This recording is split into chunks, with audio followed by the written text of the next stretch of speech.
scandal broke about 2 weeks ago, sponsors have had to make tough decisions about their relationship with the organization. Now, 3 of FIFA sponsors in the Brazil World Cup, namely Castrol, Continental Tires and Johnson & Johnson, have pulled the plug on FIFA. Now, these companies declined to renew their contracts. One of the countries implicated in this scandal is South Africa and its football association, SAFA. They are accused of paying $10 million in bribes to win the 2010 FIFA World Cup. However, the South African government and SAFA have so far denied the claims. Now, to talk about the impact this scandal has on sponsorship with both FIFA and SAFA, as well as their brand, we are joined by Kelvin Watt. He's the executive chairman at Rupicom Africa. Kelvin, a very good morning and welcome to AM. First and foremostly, what power and influence do sponsors or sports sponsors have on FIFA and even on SAFA for that matter?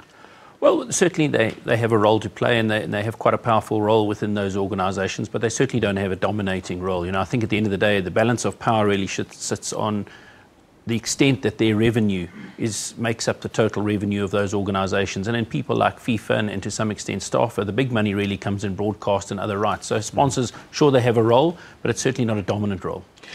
What kind of money are we talking about, the kind of finances that FIFA would lose if these sponsors should pull their support? Well, you're talking about the hundreds of millions of dollars, but in $1 billion business, it's not a dominating percentage. So certainly it's significant. I think the thing, though, to understand is that the sponsor support really is for the tournaments that FIFA owns and not necessarily for FIFA itself. So for the sponsors, what's really important is the business returns they're getting out of the tournaments, the World Cup tournaments and other tournaments. So, I think FIFA is pretty well aware that the majority of these sponsors are going to run a road with them. They understand that there's some issues, but for the sponsors, it's more about that interaction with the fans, the ability to leverage off those tournaments, more than their relationship directly with FIFA. So are you suggesting that the FIFA brand really has got nothing to do with it and the FIFA brand will not be hurt at all? The FIFA brand will certainly be hurt, but I don't think the brands of the World Cups have particularly been hurt. The fans still want to watch the best players in the world play against, from the best countries and participate. And I don't believe that any big FIFA events will see a drop-off in viewership because people still want to watch football. I think we had a massive Champions League final on Saturday that globally was watched. So the issues that were happening within UEFA, within FIFA, within football globally certainly didn't detract from the interest between Juventus and Barcelona on the weekend. So going forward, do you think that FIFA will survive this scandal in terms of its brand for that matter? FIFA will survive. It may see some structural changes taking place, and I think we're already seeing that. And it's no different to what's happened around many sporting bodies. The IOC had their issues around some of the things that happened in the 90s and the 2000s around, some of their events. We saw it in South Africa here with Cricket South Africa in the past couple of years. Very similar, not a similar set of issues, but issues around governance around the sport. They reconstituted themselves. They looked at a new way of how boards were appointed. And right now in South Africa, they're probably our best run sporting organisation with massive sponsorship support. So within an 18-month, 2-year cycle, things are back on track and in fact better than they ever were. But will there be a negative perception about the FIFA brand? Of course there will be. There's certainly done some damage to the brand, there's no doubt, to the FIFA brand, but not the products of FIFA. And I think those will continue to remain as powerful as ever. Back here at home, SAFA, how damaging are these bribery allegations to them?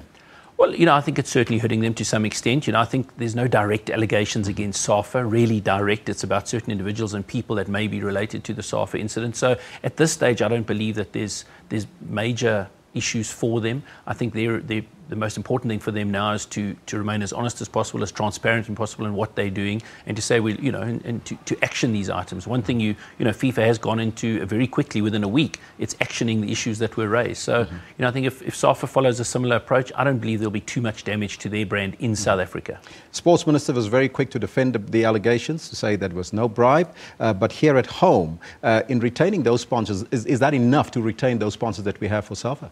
I certainly think it's not, and I hope that behind the scenes, SAFA and other people are talking to their sponsors, having those sort of meetings, discussing with them, exactly what took place, and I think that's going to be the most important thing for SAFA, is to have a very direct communication channel to their sponsors and to their commercial partners, and keeping them informed of exactly what's taking place. Now, how can brands in general protect themselves and keep a healthy relationship with their sponsors and their sponsor partners when going through a scandal like this one? Well, I think the biggest thing is for sponsors and for their commercial partner, those people that they have relationships with, to have these very open and honest discussions about what's taking place. Obviously, from a contractual perspective, we've seen it over the last 15, 20 years. Many sponsors have clauses in their contracts that say if there's any matters that brings their brand into disrepute, they have the ability to walk away. But, for a sponsor to walk away from football is a very difficult thing. To walk away from FIFA, they might have done that very easily, but they won't walk away from football because they've seen the power that football has with people, not only in South Africa, across the continent, right around the world. And, I think at the end of the day, you must understand that sponsors are involved with FIFA because they want to engage with the fans of football, not because they want to particularly have a relationship with FIFA. And that's the same for SAFA. SAFA, at the end of the day, is the federation that runs football in South Africa. By far South Africa's favourite sport of the people. And I think sponsors will want to continue to engage with the football fans, and the route to do that is SAFA. Kelvin, thank you so much for that little chat with us. Thank you for coming through. Pleasure. That was the Kelvin Watt. He's the executive chairman at Rubicom Africa. He was talking to us about the impact of bad publicity on companies and sponsorships and, of course, retaining your brand and making sure that you protect it. Let's now move on to stories here at home in Soweto.